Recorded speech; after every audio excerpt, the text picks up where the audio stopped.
Sɔgɔmafoli an b'o di an lamɛnbaga cɛ muso denmisɛn ani maakɔrɔ. Bamakɔ a n'a lamini Mali kɔnɔ a mana kɛ diɲɛ fan fɛn k'a ka fɔ sɔgɔlen ko radio Mandi la n'o radio Fréquence 93.8. Kunnafoni a bɛ di maa min fɛ Yusu Kone Yusufa Seriba Samakɛ nɛgɛ kɛrɛfɛ juru Awo Tarawele nɛgɛ kanɲɛ 7 ka taa bila kanɲɛ 8 tɛnɛn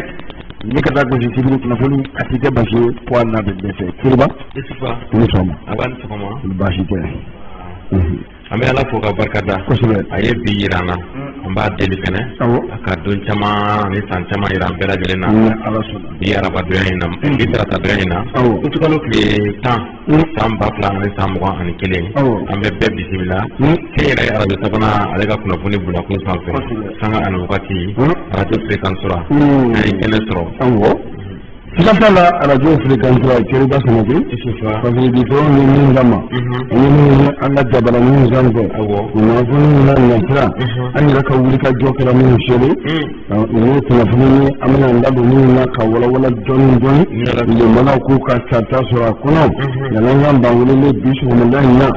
Lamini Danbele monsieur le maire. Yan'a ka kɛnɛ sɔrɔ. Seriba a si ka basi ko hali n'a bɛ dɛsɛ. Ani bi Seriba an bɛ dugawu k'an ka jamanaba in ye. Maliba in Ala ka jamana in Ala ka sutura. Ala ka jamana in bɔ juguw bolo. Ala ka jamana in kɛ jugu sago ye. Nin sago jugu sago. Ala ka jamana in kɛ jamanadenw sago ye. Ala kana kɛ maa wɛrɛ. Ni yarabi ama. O kɔni an tɛ se ka la. Karamɔgɔ y'u ta kɛ. Alimamu y'u ta kɛ. Awɔ. Pasitɛriw ni mɔnpɛw y'u ta kɛ. A bɛ yen an bɛɛ ko ko Ala. Kosɛbɛ K'a kosɛbɛ. ɲɛsin masaba in de ma. Kɛlɛba jamanadenw kɔnɔna fɛ. O kɛra o kɛra. Ala k'a ɲuman bɔ. Ni yarabi Ala ama. ka Mali in bɔ a juguw bolo. Ala kana kɛ jugu sago ye. Amin. Seriba Samakɛ ba Awo Tarawele a k'i fiɲɛ bɔ an senkɔrɔ an bɛ taa ka na. Kosɛbɛ. Seriba Samakɛ Yusufa weleliya nimero dun ka dun. a ko cogo di? Ngolo nafolo sɔgɔmada in na l'indépendant a ka bi sɔgɔmada in na bɔli. Awɔ. Parce que sɛbɛnba Abdul Danbele. Danbelekɛ Seriba a ko kunu. Awɔ. Min ye an ka ban Maliba ye. A ka Seriba ko a dagaba wulila yɔrɔ caman na ko ye. Sabula min ye ayiwa i ka dɔn k'a fɔ ekɔli bila examen ye. Awɔ. Seriba ko baaraw daminɛna kunu. Kosɛbɛ. DT1 ani DT2. Seriba ko daminɛna jamana fantan ani naani bɛɛ lajɛlen na. Kosɛbɛ. A ko i k'a dɔn k'a kɛra gɛlɛyaba ye ko ye. Awɔ. Min ye ekɔli karamɔgɔw ye Seriba. Ale bi sɔni lalen don a kan ko ye. Article 39. Awɔ. Seriba u ka statut. Fa a y'u halala don u ta don. Kosɛbɛ. C'était naquis. Seriba Samakɛ a ko o wulikajɔ min n'a bɛ syndicat da bɛ yen. Awɔ. Syndicat min n'an k'a ma ko synergie le syndicat de l'éducation signataire du protocole d'accord du 15 octobre 2016. Awɔ. O ye maa ye maa minnu n'olu ye syndicalisé. Seriba ni bolobila sɛbɛn na n'o kɛra. Ayiwa i k'a dɔn k'a fɔ octobre kalo octobre kalo tile 15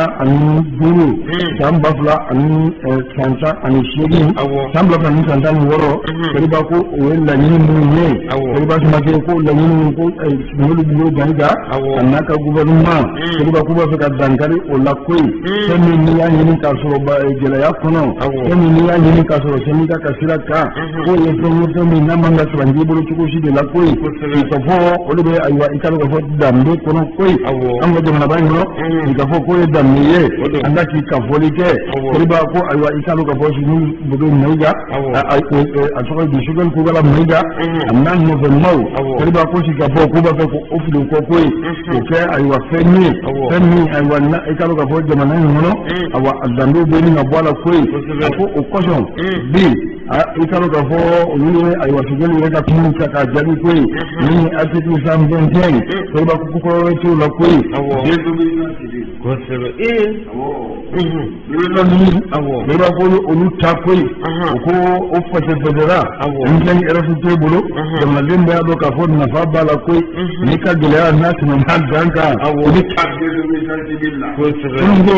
a ko min ye désobéissance civile ye. Awɔ. O de taa ni ka ayiwa ekɔlisow sɛgɛrɛ ko ye. Ayiwa i ka dɔn k'a fɔ examen minnu n'a bɛ kɛla. Awɔ. N'o ye BT1 BT2 ye. Awɔ. Seriba ko a ti kɛ wa a tɛna kɛ. A ko n'i y'a ta k'a lajɛ. Awɔ. A ko i ka dɔn k'a fɔ ekɔli karamɔgɔw. Awɔ. Ayiwa i ka dɔn k'a fɔ Seriba. U taara se ekɔli daw la. Awɔ. K'a ye k'a fɔ militaire min bɛ yen. A ko cɛ ako kelo ga ko so be la mu ro mo ge agoni anda kala je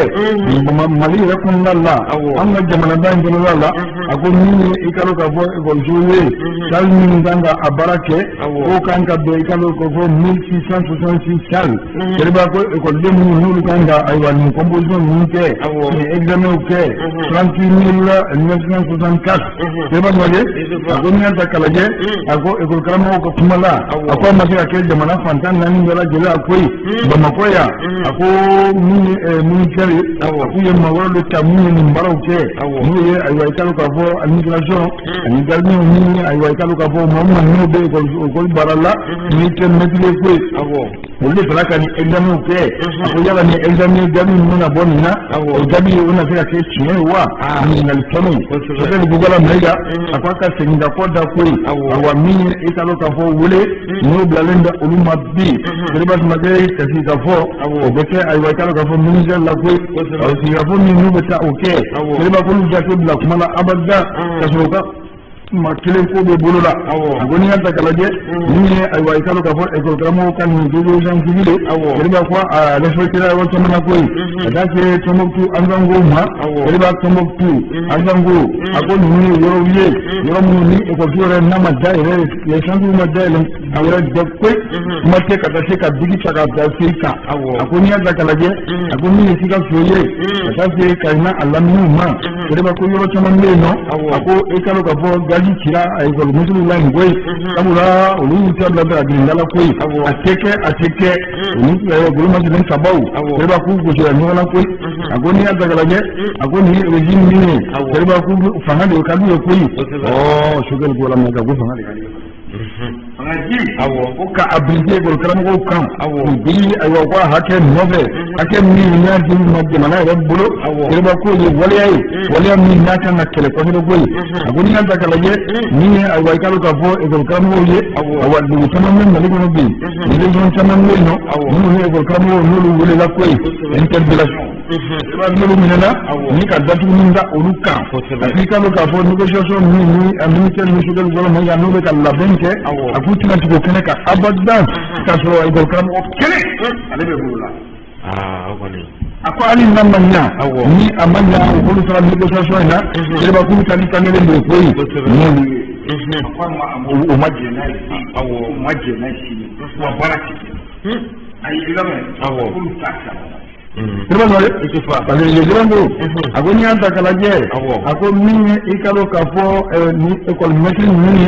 Terima aku wilelu hakemi nabe. Awa ikalo kafo hakemi. Unaka kampoi. Sabula. Jamana dia duma. Jamana ba duma tumamina. Ela jibram wal kita koto fangala. Lagi jibram wal kita alika kuka jelek. Terima kasih. Ni ngakam ni du ye premu ni du ye. Daya ila kafo ni tete ka kekoi. Lagi awa ikalo kafo jamani ko no awa aya fluti moro ko oni wala yawe wala mi namba ke ita kala na bulu ya ma awo aka hake ya daw awo obi ka kelba bulu be gouvernement kana ko sebe l'état est en continuité ni ya fo abeni ka ko sebe programo awo ngoro moye ako ma ni lemango ako ni anta kalaje ni ay wa ikaro ka fo ba makoye angan lami awa kikaro ka fo kalam yanga ko misala ka kewo akira kesu mina oluka ke oluma kede akira ni mamni otolu ka mawye ko kuma la dia be wani wala ke kanga ko jamana ni mo buru akanga ko parandi la buru wa ko lu Bani, ya kuma ni ka bawale banan no akabi boli bani dora Abdul Jamil isufa le reporter ale ka bi bole o bembulu koro akoli no foni mba ko bi isufa ale mandi koyi ka sababu ke nazara be jahabim wele ko makabru masakru isufa ode o ira o karanga jamana bayin kono Burkina Mali Niger frontière la isufa mi e bingani wale mi ale kara dimasi koro an ka Gawo région kɔnɔna la Mali ani Niger ale frontière la isufa a kɛra masiban dan ye ko ye sababu bɛ kɛ dankarila ma 51 bɔɲɔgɔnko olu ka maaya la olu ntanyana isufa min ye ni maa banbagati ninnu ye minnu ni u ma se ka dɔn halisa sanga ni waati a bɛ fɔ ten ko groupe armé non identifié isufa sanga ni waati nin tɔgɔ in a tɛ ka se ka ban nin tɔgɔ in tɛ ka se ka bila sɛbɛnna ni ɲɔgɔn cɛ ale den basigi tɛ ka na ayiwa o dɔnni don o de kosɔn an bɛ ka an tɛgɛ sigi a kan f'a a ka ɲɛɲini a ka bɔ groupe non identifié ko in na ko u ka bugunlatigɛ dɔn jɛkulu ninnu u ye nin tiɲɛliba in bɛɛ kɛ u y'a bɛɛ kɛ commune min kɔnɔ o de bɛ wele ko Wataguna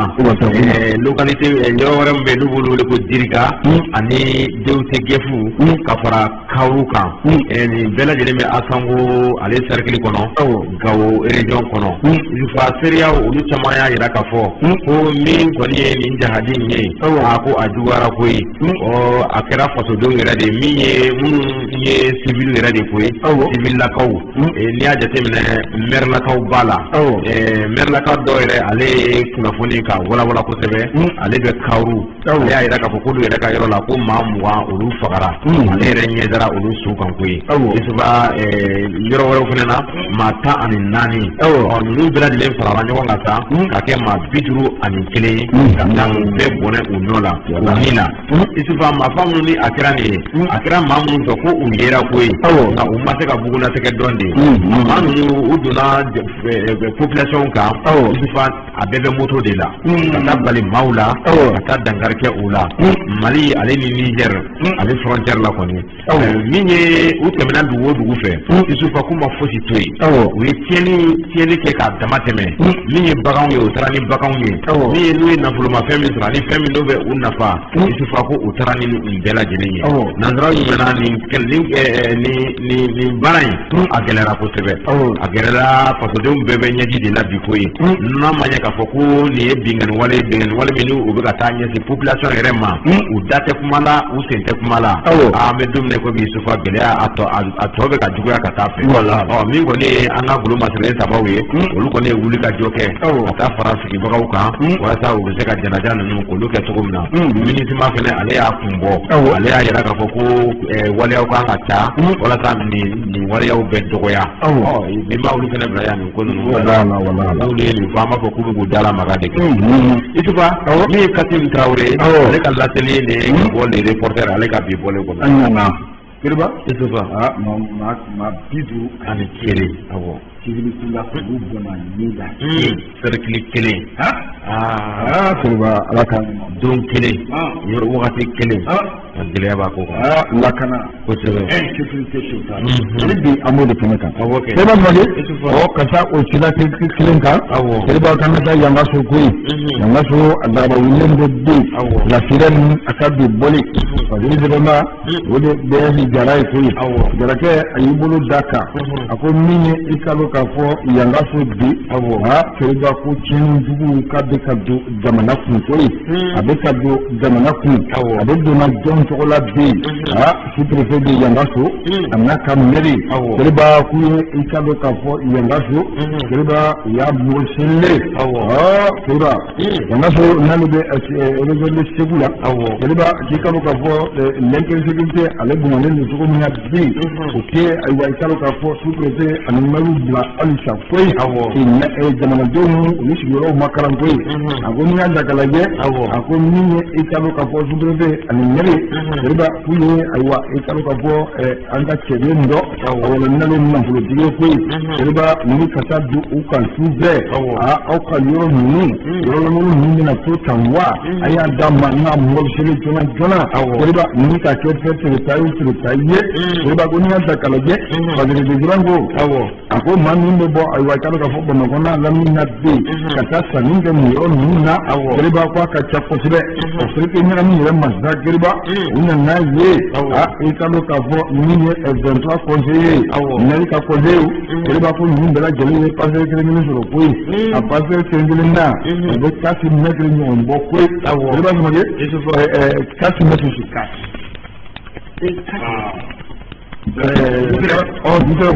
Kiriba ngale ako ni anta kalaje ako ni ikalo ka fo mereka bom tra ko le ako bela gele ye pasen kelegen so ko kiriba ngale aye ab kati nyaki o ya ayoro ni kele feriri 100,000 francs awo mais 4 mètres carrés mètre carré 100,000 francs mètre wamba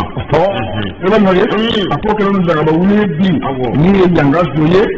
ko ikalo ho do wulen do ni utalo bu corona bu jayo min ko ako ni ikalo ka fo di tigi yere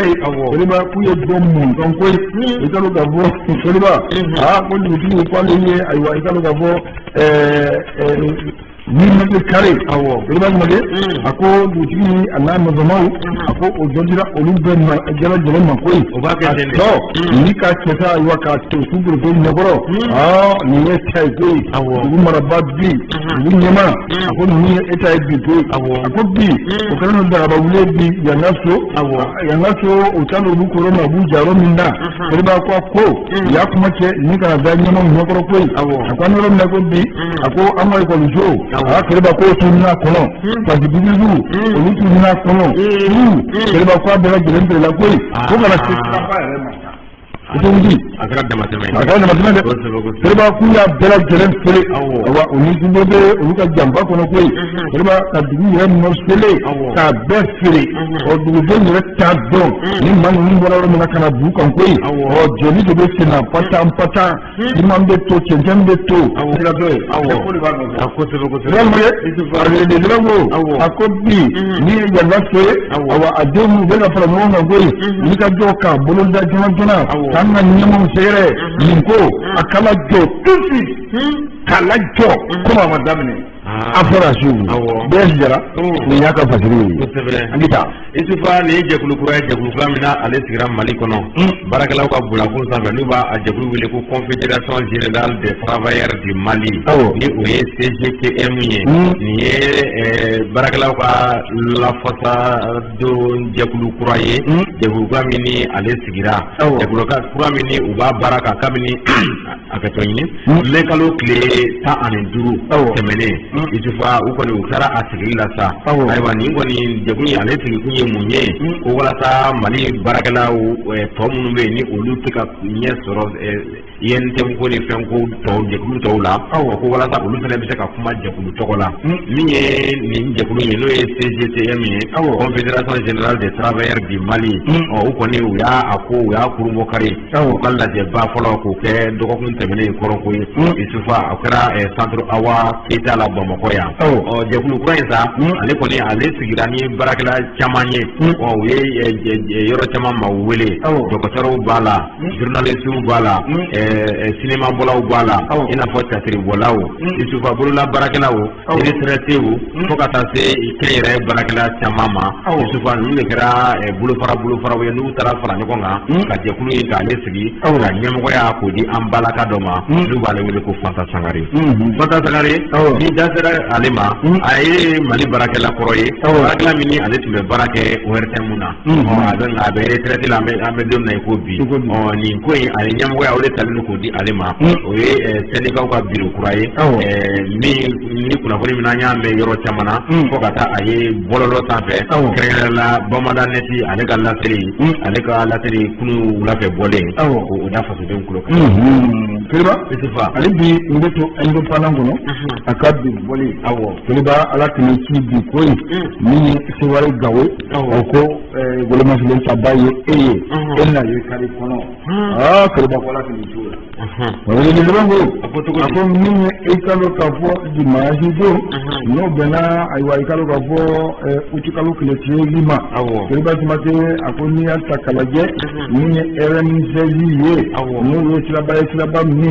na do bosi wale kata gawo koy kiriba timate akikalo ka fo bamanzi wale mau kiriba kan kala bata keba akule ayo kalo ka fo kala jokoi kambe transport keba ka makle na bala joyi fuye ka be fuye na holumu koluta koi keba ka sebo naje akon nyesala gwa kam koi ikalo ka fo armu malien o ka papier yura maklen fu keba akuma bla daga gringala koi keba mage akokari kala jo nyeti kama leyin ka sama ka bo keba jama yɛrɛ jɔlen ɲɛna koyi ka muru bilen ka wuli a la keba k'a bona nin na sur le champ un militaire exécuté par des bandits armés mɔgɔ si wale keba a ko n'i y'a ta k'a lajɛ a ko bi a ko a jɔyɔrɔ bɛ adamadenw na bi kosɛbɛ koyi a sira min b'u la ka fɔ i ka kɛ kari kɔnɔ bi i tɛ maa minnu dɔn keba min ye sewale gawe a ko i kalo k'a fɔ a caman bɛ nin ka gɛlɛya bi koyi sabula maa min b'i kɛrɛfɛ e t'o dɔn e yɛrɛ ayiwa maa ti e dɔn kari tun b'o cogo de la pasajew don sinisi bɔyɔrɔw tɛ kelen keba a ko bɛɛ bɛ ɲɔgɔn ɲininka de yala e ye militaire ye wa n'a fɔra ko ko ne o ma wele la militaire ma kɛ ani bɛɛ bɛ lakanabaliya e kɔrɔ bi k'a fɔ ko jamana ka sɛbɛn bɛ e kun k'e ye militaire i bɛ se ka kari ta ka yɛlɛ i ka jamana kɔnɔ kiriba nin ye tɔjɔn koyi an ka mawulele ale kɛlɛ sɔrɔ i min daminɛ a ti tɛmɛ nin yɔrɔ kan ni ala sɔnna a ka hakilina an b'o dɔn yan ni ala sɔnna kelen e ni sɔgɔma o de baasi tɛ alhamdulilayi jɛnɛya tɔɔrɔ an bɛ fɔ k'i waleɲuman dɔn nin waleya sugu bɛ kɛra jamana kɔnɔ bi k'a fɔ an bɛ transition de kɔnɔ olu ma tɛmɛ sababu fanga b'olu de bolo minnu ye a waati la k'a fɔ moyen tɛ d'olu ma k'u ka baara kɛ a waati la k'a fɔ k'u balilen don k'u ka baara kɛ bi jamana b'o olu de bolo nin n'a ɲɔgɔnna sugu bɛ sen na halisa maa bi duuru ani kelen kɛlɛba bɔra ka bɔ sisan olu fana ka taa guruma sen saba k'a bɔ kari kɔnɔ fana k'a faga bɛɛ lajɛlen ɲɛna kɛlɛba imagine kɔrɔ Isuba ani kiriba an bɛ kibaru min na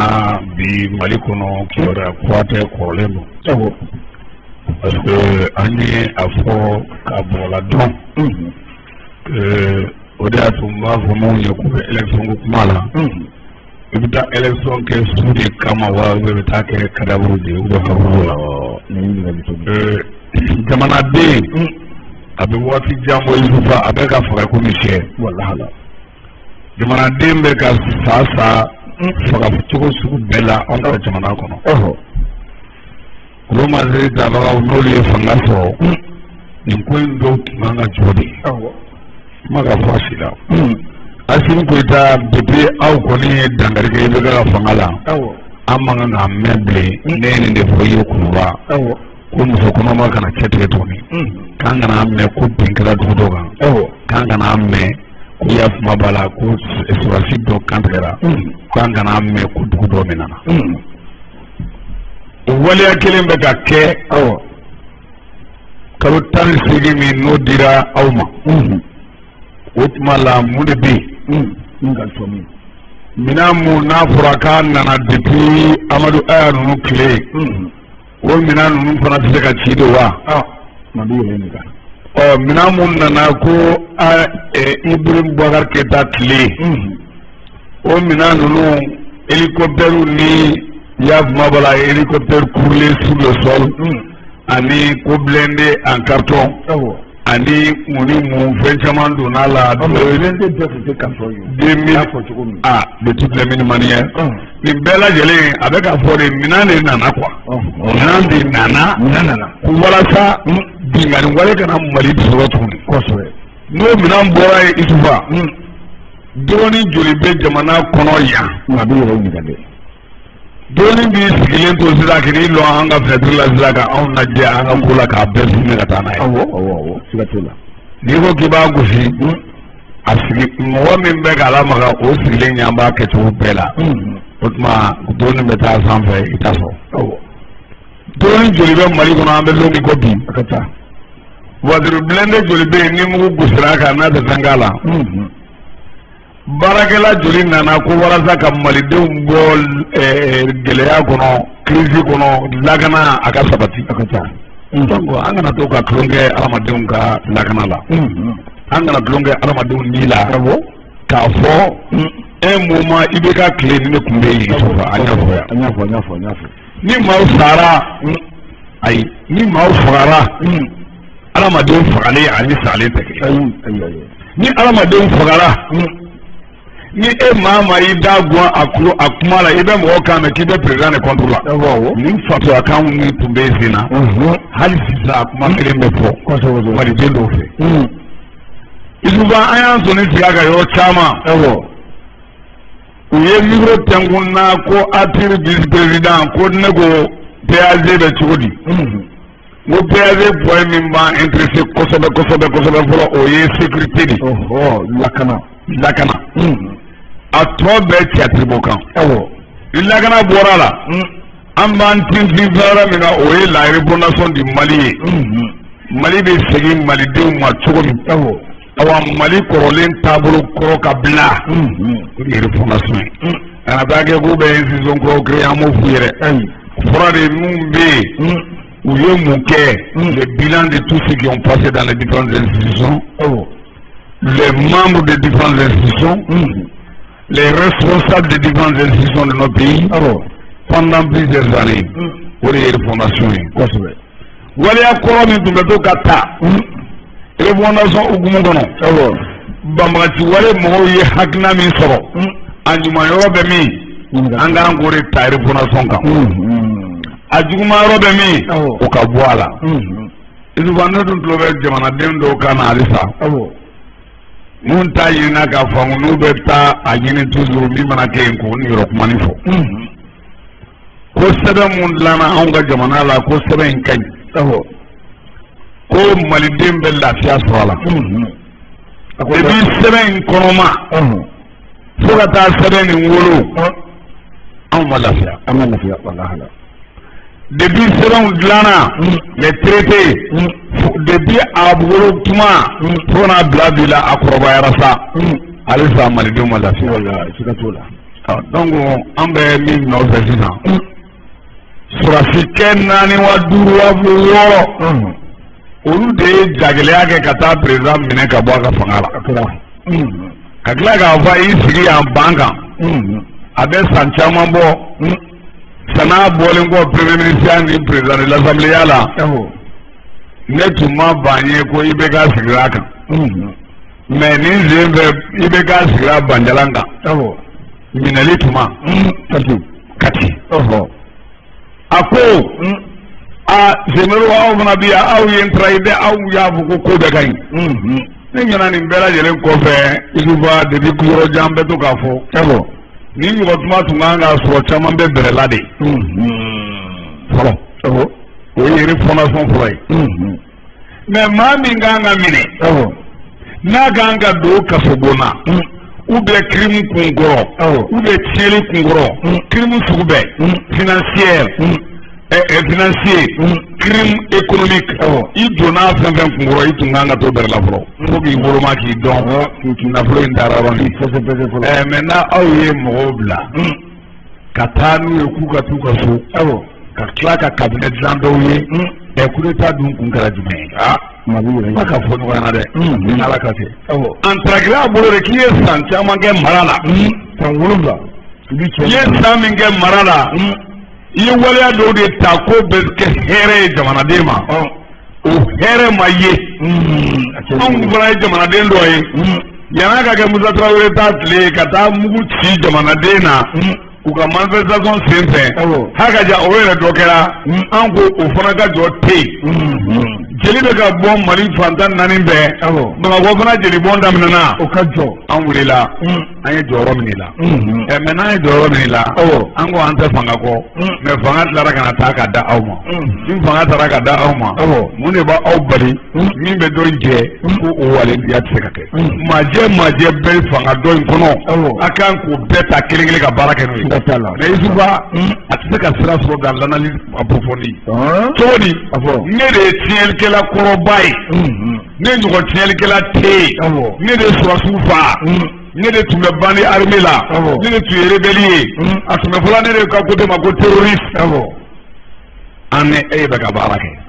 o ta ko dɔn ka gouvernement nafa b'o la o ta ka o kɔfɛ ka tuguni Yusufa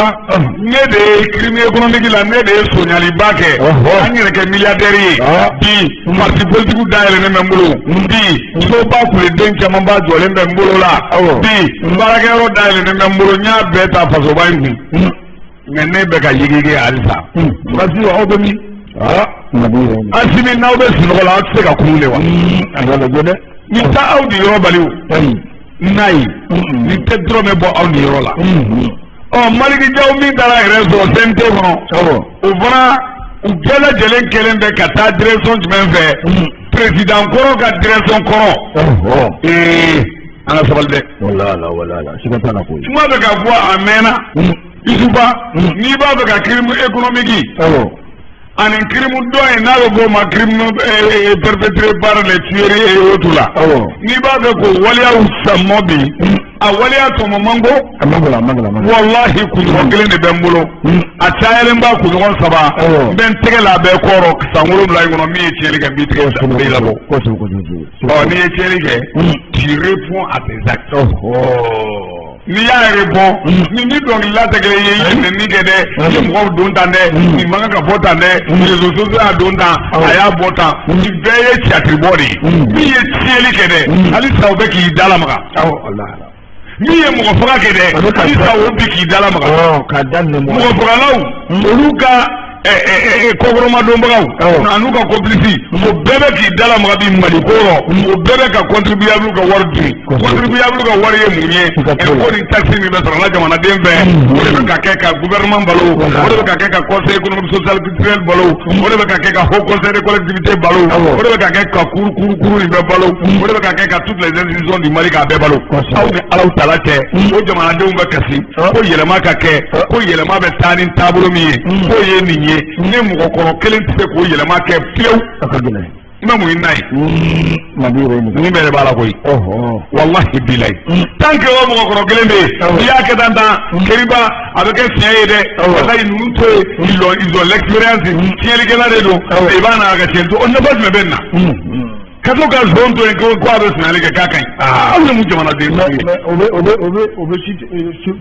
dabila san jumɛn o b'o encourager de o b'o dabila san jumɛn anw ma ye miliyari dun Yusufa ɲɛmaa bɛɛ la a bɛɛ bɛ k'i banki buruti bi ala kali komi Asimi ninnu aw ye fanga ta don min olu dɔw kun donna wo la a bɛɛ y'a nun labɔ fɔlɔ ka kasa santi u y'a ye ko ja i bɛ k'a taalen i bɛ ka wara bilen de nana donc u y'u kun labɔ k'i jɔ kɛnɛ kan u tun tɛ kuma la dɛ mais u ye kuma daminɛ an ka sabali désolé de ce comportement de la transition malgré que nous vous soutenons mais an ka soutien tɛ se ka taa fɔ nin y'aw ka point faible de ye nous ne sommes pas d'accord pour ce principe là il faut que tous ces mondes là vraiment quittent les différentes institutions k'u bila kɛnɛ kan nafa jumɛn bɛ nin na Katile min filɛ nin ye dɔnkilida la Katile était conseil économique social culturel depuis 2013 fo 2020 e bɛ ko mɔgɔ kelen ta cogo di ko président nin ye mun jamana sugu ye nin ye mun jamana sugu ye Burkasima Aïdara ka vice-président don allez-y faire ce bilan d'abord qu'est-ce qu'ils ont joué comme rôle le conseil économique social culturel a ye baara kɛ c'est depuis qu'ils concluent me disent n'u bɛ se k'a fɔ n'u bɛ nɛn pɛrɛ la jamana kɔrɔ conseil économique social culturel ye mun kɛ énumérer ça vite o conseil de collectivité ye mun kɛ pour les 7 ans olu ka mandat yɛrɛ tɛ banna bilen bawo ni Alaw tala cɛ o conseil économique social culturel ka mandat tun ye san 3 ko ye mun y'o tɛmɛ 2013 la fo 2020 san 7 mɔgɔ min bɔra o kɔnɔ aw bɛ taa ko nɛgɛ ko ka taa ka fɔ président pourquoi Katile bɛ k'a ye mɔgɔ b'an na Mali la pour que Katile kelen bɛ baara yɔrɔ sigiyɔrɔma 7 sɔrɔ a bɛ to yɛntɛn fana kunna nin ye mun jamana sugu ye nin ye mun jamana sugu ye an ka tiɲɛ fɔ ɲɔgɔn ye monsieur le maire k'i ka kuma sɔn ji la n y'a ye Covid-19 nalen wari bɔra fan bɛɛ ka cun fo primature yɛrɛ y'a ta a fond gérer bi i bɛ ka tara tiɲɛ don mais wari tara wa wari ya ka wari ta min I bɛ ka taara o ko fana na tun tɛ ka kɛ ko min sɔrɔ ko tɛ wariya n'a ma ɲɛ I bɛ ko ka jɛ daminɛ daminɛ yɛrɛ bara fɔlɔ mɔgɔw ye min fɔ o de ye nin ye ko Sogɛli ko kala Mayiga ko 2050 milliards ko k'o di ko ka baara kɛ maa maa ye tiɲɛli kɛ Isufu ni bɛɛ lajɛlen bɛ se ka dɔ bɔ u ka wariw bɛ yan o a ma taa o la a ma taa ils sont en train d'investir ici ailleurs Karim ta taara dɛ bɛɛ ta bi yan Karim ta saniyali de bɛ ka f'i ye n'i ye dɛrɛli daminɛ sisan I bɛ miliyari 300 labɔ Karim ta bɛ Amɛri bɔ o waati voilà donc ne ma souhaité que PAG ye miliyari hakɛ min fɔ ko wari kura ka ta ka di dɛ aw bɛ mɔsili de daminɛ sisan nafolo bɛ bɔ ka da bagancogola bɛ minɛ tuma fɔlɔ min wari joli tɛmɛna ko pôle économique fɛ an b'a dɔn dɛ kasɔrɔ e min bɛ ministre de la justice la bi I b'a dɔn wari hakɛ min tɛmɛna vous le savez bien les colonels qui étaient là-bas vous en savez Diarra aw b'a dɔn Kone aw b'a dɔn je sais pertinemment que vous savez combien ont passé dans le pôle économique o pôle économique dɔrɔn service min n'a bɛ f'o ma ko contrôle d'État joli tɛmɛna ye service min n'a bɛ f'o ma ko Bégal vérificateur général joli tɛmɛna o fana kɔnɔ a bɛ tila ka dugawu kɛ ka taa kɛ mun yɛrɛ bɛ sunba kulew mɔgɔ mun bɛ ka jamanaden to élection dɔrɔn de mana se I b'u ye k'u kun bɔ élection banna ils s'en fichent du peuple malien u mago t'an na wotorobolilaw ka sira t'i la u b'i mɛɲɛkɛ sira kan muso min n'i sɛgɛnnen don I ma sɛgɛn u mago t'i la cɛ min I fa banalen don I ba banalen don ka sira t'i la I den banalen don ka sira t'i la I ka mɔgɔ wɛrɛ banalen don ka sira t'i la I tɛ se ka s'a kelen kelen bɛɛ ma Yusufa n'a tigi bɛ se hali ka 5000 di ma walahi t'i la kɛmɛ sarada 99 bɛ a sonba ninnu na I peux pas te donner 100 000 francs pour kɛ u b'a don mun na ɲɛnajɛ dɔ ka kɛ fitini dɔ ka kɛ fitini dɔ ka kɛ k'u b'o jukɔrɔla la ou bien mouvement dɔ ka créer k'u b'o jukɔrɔla la u bɛ nafolo bɔ k'a bun t'o de la miliyɔn 20 miliyɔn 10 miliyɔn 8 u bɛ don de la I bɛ o 8 ou bien 20 joli di sɛgɛbagatɔ jɔ ma n'o bɛ lafiya a tɛ di o jamanaden o mɔgɔ kelenw bɛ se ka kuma cogo di ne y'a f'i ye a Isufa n ko fagali tɛ dabila on t'a dit n'a sen bɛ biɲɛkala kan ni tiɲɛli kɛra nkalonmɛda yadiagali la il faut que n ka yadiagali ko kuma fɔ ko tuguni k'a pɛrɛpɛrɛ tigɛ maa min ko ka n'a ye maa min minɛ a b'i lamara a bɛ dumuni d'i ma a b'i feere o mana maa ba kan a na tɔnɔ sɔrɔ mais dɔnkili ni bilenni mana jigin ɲɔgɔn na dɔrɔn les individus non identifiés dugu koturu kelen aw ni Alaw tala cɛ moto bɛ boli a yɛrɛ ma n tɛ manamanakanw ye wa ko mototigiw de bɛna dugu ci mɔgɔ tɛ moto sanfɛ o olu fatɔ hakiliw ye et puis n'u wulila u b'a bɔ u ka studio kɔnɔ ko des individus non identifiés mais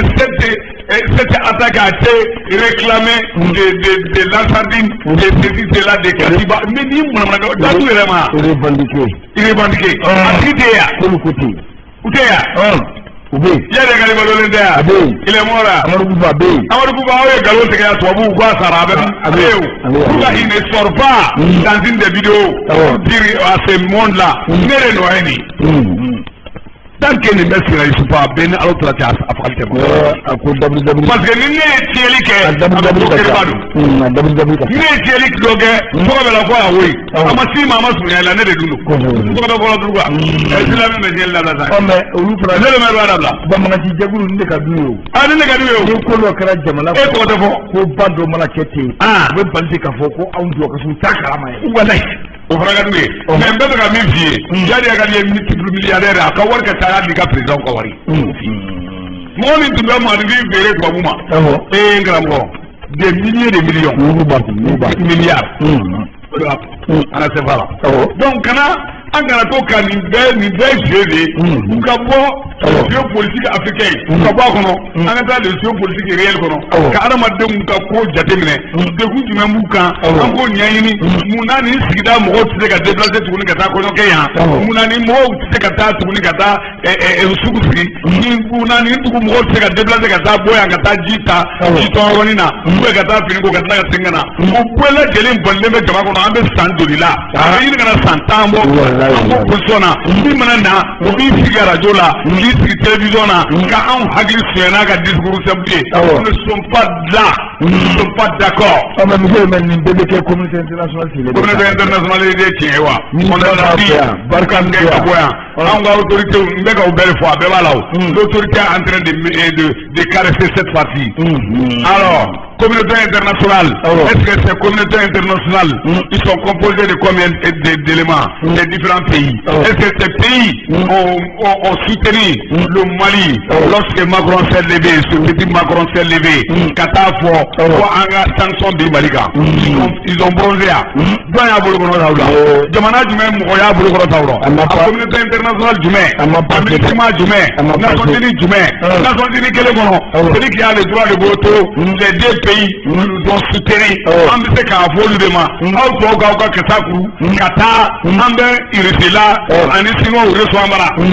an bɛ ban kɛlɛ ma ban n'aw kɛlen bɛ ka ko tiɲɛ parce qu'il y a 11 accords ni kumakɛ da t'olu bɛɛ bolo dun au sein du conseil de sécurité de l'ONU kuma t'u bolo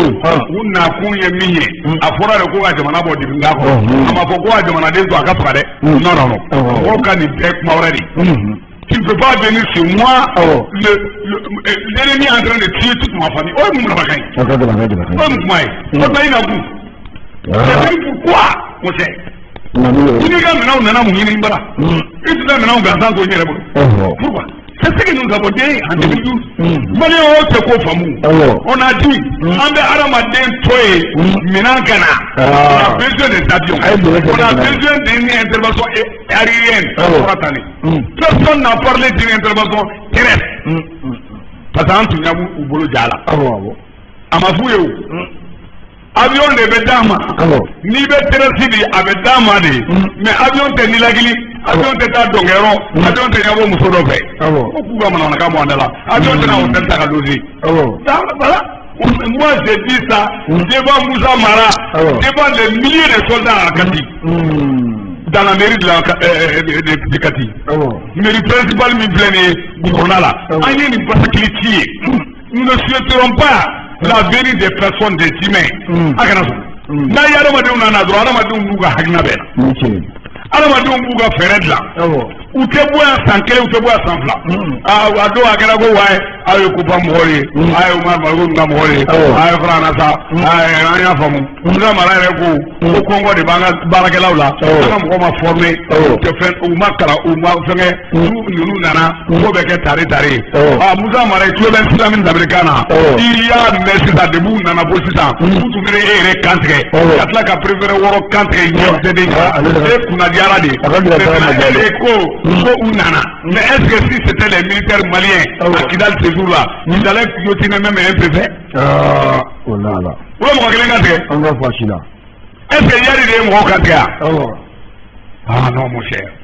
c'est les gens de Assia, de MA, de Mia, de quoi là, de Sema qui ont évorté ces enfants-là. Kidal. Dongili ka tila ka taa Musa Mara kun o ye taara kɛlɛ wuli o tuma dutigi tɛ se k'i yaala ka du kɔnɔ cogo di e manakaw yan i ka du ye hali n'an bɛ luwanse la dugu min kɔnɔ an t'a yaala ye Keriba e mana kɛ luwanse la dugu min kɔnɔ a t'i yaala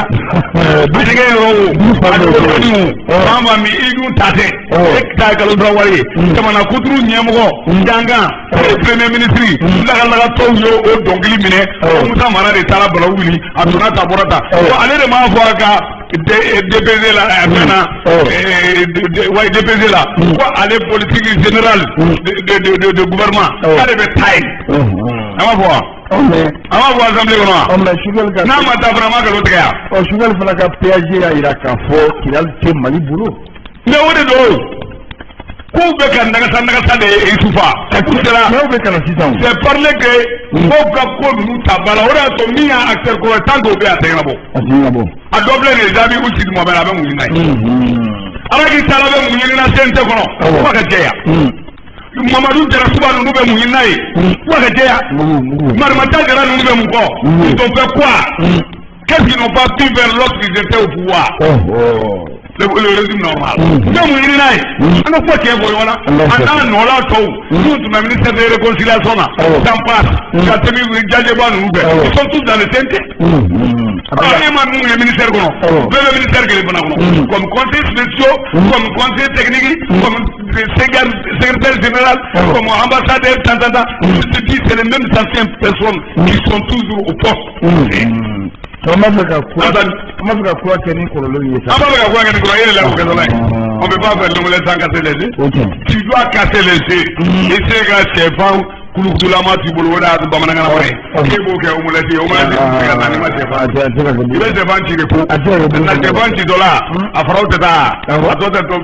Blanchine et Sonia, au Bonetao, au Malachevant Bétiré, au cours de tout ce qui était là, qui ont déjà géré, Sora Mimbila ou là, il va être au Soromaï. So, vraiment, la Timabli. Nous allons croire à Dema. Si tu n'y es au Sierra Gagna, il y a sur les doigts une mauvaise raison que il y a au Pena, il blamera Berla, il blamera Berla,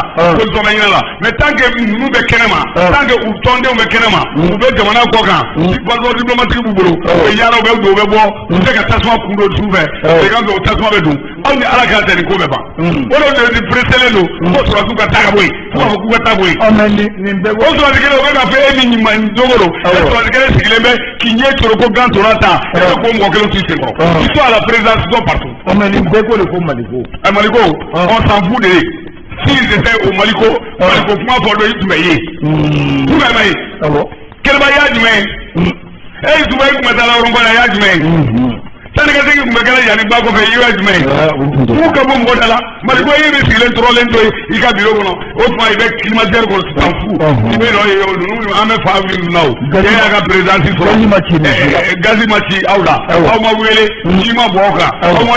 Siyanake, Auma Ozoko Maliko, Ako Maliko, Maliko, il y a Maliko, il y a Sodi, il y a Olay. Il y a Maliko, il y a Barakami Tujeri, il y a Olay. Il y a Maliko qui était au département ministériel, il y a Olay. Maliko il y a Mabali Tunga Barami qui est non marqué de Gomena, il y a Oganyabo, qui nous foutent la paix. Maliko, à demain, Bénat, Dagamine Chéri. Le mine, on vous a dit, les situations minières, comment vient. Sanglais, on peut recevoir 5 000 milliards. Avec vous, le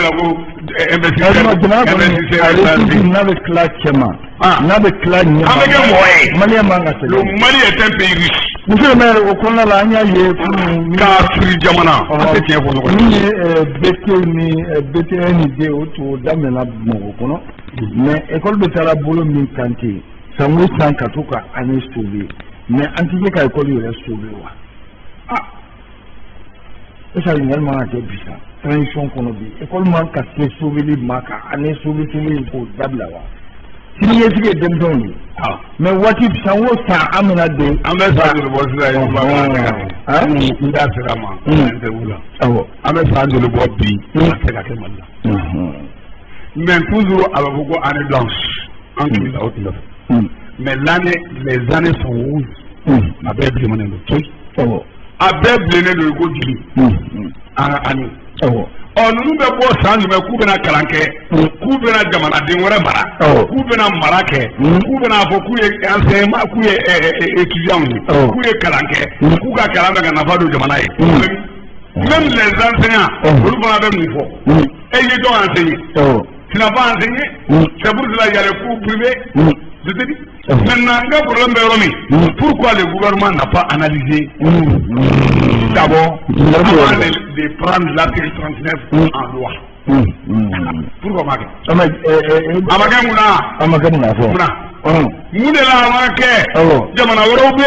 Tous les anciens des autres pays du monde,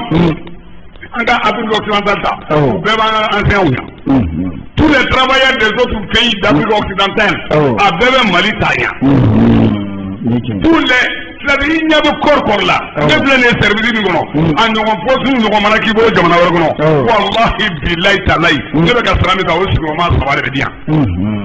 Autrement, il était qu'il a donné. C'est-à-dire les gars jamana de un temps encore. Et qui dit ah mais on va crier. Il faut en crier. Oh mina, nous canons beaucoup c'était jamana. Amna beaucoup c'était jamana. Autrement là. Musa Traoré tile se tɛ jamana ye wa k'a taa ma ko sisan est-ce qu'on avait 2000 milliards est-ce que o tun bɛ yen k'o tɛ ka kɛ yan nin ye kumaw de ye o en tout cas ils ne veulent pas uniformiser les autres enseignants u bila ligne kelen kan u b'a fɔ min ma ceux qui se sont réunis la synergie des enseignants de 15 octobre 2016 a k'a ta o tuma fɔ sisan u fara ɲɔgɔn kan kɛ olu kulu mana wuli olu gɛrɛ o la u t'u ka kungo fɔ u ka kungo bɛ ɲɛfɔ mɔgɔ b'a fɔ k'aw jo b'a la o sɔrɔlen sɔrɔsiw aw yɛrɛ ko k'aw jo b'a la a ye sɔn a ye kalan daminɛ sɔrɔsiw foli kɛra aw ye jeunesse bɛ mɔgɔw fora u ni tajo sigira tile dama dama kati kɔnɔ ko k'an y'a bolo jigi u bolo jigi u ko nana kɛ mun ye zumana ci olu ye papier dilan k'a kɛ loi ye o y'a sɔrɔ bɛɛ bɛ tɛgɛtɛgɛrɛ fɔ député y'u sen n'u bolo kɔnɔ tan assemblée kɔnɔ ye jarasiw b'a ninnu n'a nɔlaw n'a zumana ciw n'a taa da se a tɔw ma ye n'a Umaru Mariko caman y'a ye k'a fɔ k'a kɛra loi ye une loi est là il faut une nouvelle loi pour abroger les dispositions antérieures a kɛra loi de ye o sarakisɛ wɛrɛ de kala min bɛ se ka sarakisɛ wɛrɛ de b'a bɔ yen o se bɛ jamana kuntigi ye o se bɛ jamana ɲɛmɔgɔbaw ye u bɛ se k'a dilan ko tuguni k'a kɛ à la faveur de ces enseignants mais o tɛ ka kɛ sigikafɔ kɔnɔ wa a bɛ se ka kɛ mais n'aw bɛɛ jɔlen bɛ ancien défaillance c'est Katile qui est en dessous de cette histoire Maba Jukɔrɔ. Mais moi je suis un Sénégaliste, si vous voulez, je connais cette histoire. Je connais OIT, je connais VIT, je connais la négociation syndicale, je connais ces choses-là. Moi je ne suis pas un accommodant lors des négociations. Donc au système de vie.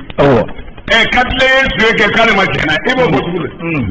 dɔw y'u ka taa ɲini olu t'a sɔrɔ la dɔgɔtɔrɔw ma gɛrɛbu kan na yan bɛɛ ma sa mɔgɔ joli sara mɔgɔ joli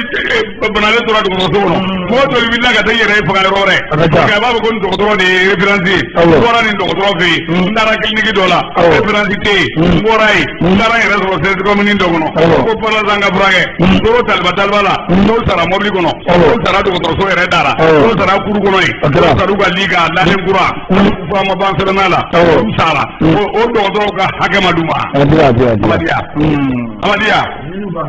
Amadiya dɔgɔtɔrɔw ka hakɛ dira Mali kɔnɔ yan Isuba Awoyi Nesi Lamine Dambele Kariba n'an bɛɛ lajɛlen taara kɛ baarakɛla wɛrɛ ye ni Perele Lasina Kɔnɛ kɛra Tarawele kɛra fɛn ye Perele Lasina Tarawele hakɛ to i kana kɛ Kɔnɛ n'i kɛra sisan Zizi ye ale ka sɔrɔ bɛ caya n'an bɛɛ ta ye k'olu ye mankan wuli u ka hakɛ nɔfɛ hakɛ ma d'u ma donc fɛn bɛɛ mana wuli k'a ka hakɛ ɲini o ka hakɛ bɛ d'a ma n'a ka hakɛ dir'a ma e kana fɔ tuguni k'e b'i gɛngɛ o la k'i b'o ta ɲɛɲini Katile fana ka hakɛ sɔrɔ Katile yɛrɛ y'a ka hakɛ sɔrɔ Katile il est le directeur adjoint du pétrole au niveau de là-bas il est PCA i y'a faamu il est encore secrétaire général de l'INTM dɔ t'o la o sɔrɔ bɛ jigin n'a ye il est le président du conseil économique social culturel là où il a un bilan qui n'est pas un bilan vraiment que nous connaissons comme on appelle porteur faut que cela soit dit e b'o mɔgɔ kelen ta tuuru o tuma jamanaden tɔw sara de e Isuba kumana bila la o ka Keriba bila a kɔnɔ a bɛ mun kɛ sisan o de y'a ye o ne y'o f'i ye ko IBK de y'a terikɛ ka sara yɛlɛ k'a bɔ Jamil ta ɲɔgɔn na Jamil n'a bɛ kɛ 14 millions mais ninnu yɛlɛnna ka taa 16 la a bɔr'o la ka taa kɛ 18 bi k'a bɛ bɛn na o b'a dɔn yanni transition ka ban n'a bɛ kɛ bɛn tɛ ni Alaw taala cɛ tellement que Hayidara content na tellement que Hayidara nafolo y'a gosi tellement que Hayidara nafolo y'a hala hakili gosi a ko sɔrɔsiw nana de ka mobili na k'a ta di Hayidara na anw de ye député kɛ il n'a pas passé ne ma passé a ma passé Ansari di Bargawan a ma passé o filɛ nin CND vice-président la mais nin taa min jamana sugu o Hayidara ala ka bɛ wo dɔ créer a ye Isuba il faut que les choses soient dites donc ka fɔ a ɲama walayi bilayi tant que an bɛ o régime u b'a fɔ min ma sauf suri kɔnɔ bangale foro ye bangale wara ko bɛ ɲɛnabɔ cogo di ɲɛnabɔ nin bɛɛ b'a fɔ jamanaden o tuma les 20 millions de sont pas des jamanaden est-ce que c'est les 20 millions qui ont créé ce pays là pendant 20 ans non c'est pas ces mêmes gens là qui ont passé dans les gouvernements datant et aujourd'hui que aw ka mɔgɔ ɲini t'a sara aw fɛ jamanaden tɔ ye mun aw bɛ se ka kɛ ministre de la promotion de la femme de l'enfant ye a bɛ se e b'a se ka k'a ye e ko abuja y'a bɛn na k'e se ka kɛ ministre de l'agriculture ye a bɛ se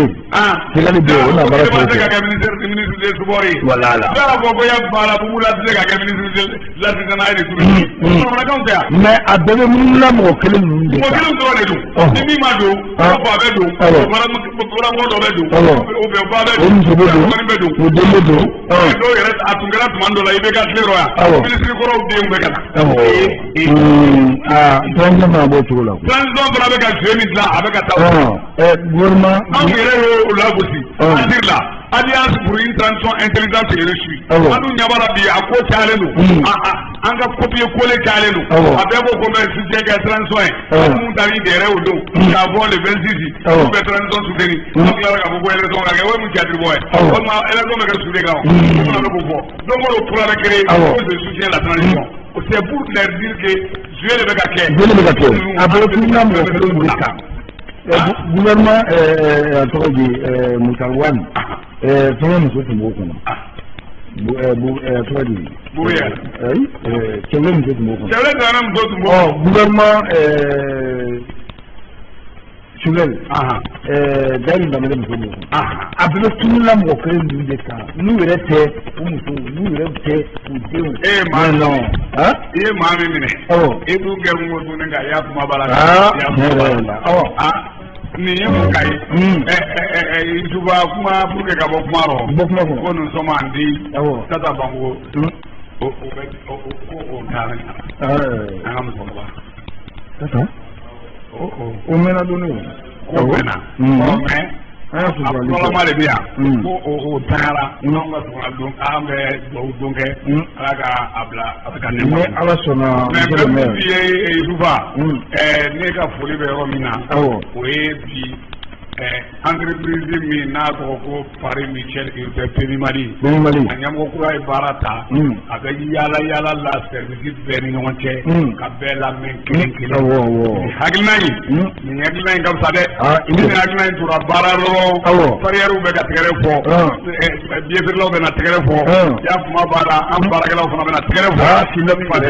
ne silamɛw bɛ yen anw ɲɛ bɛ ko bɛɛ ye an tɛ ɲinɛ a ko kɔ an bɛ foli don k'a jarakɛ fo ni baarakɛla cɛ ni muso denmisɛnnin ni mɔgɔkɔrɔba ka bɛɛ waati la ka waati monsieur le maire an b'i yɛrɛ fo wa aleykum salaam wa rahmatulahi ta'ala baro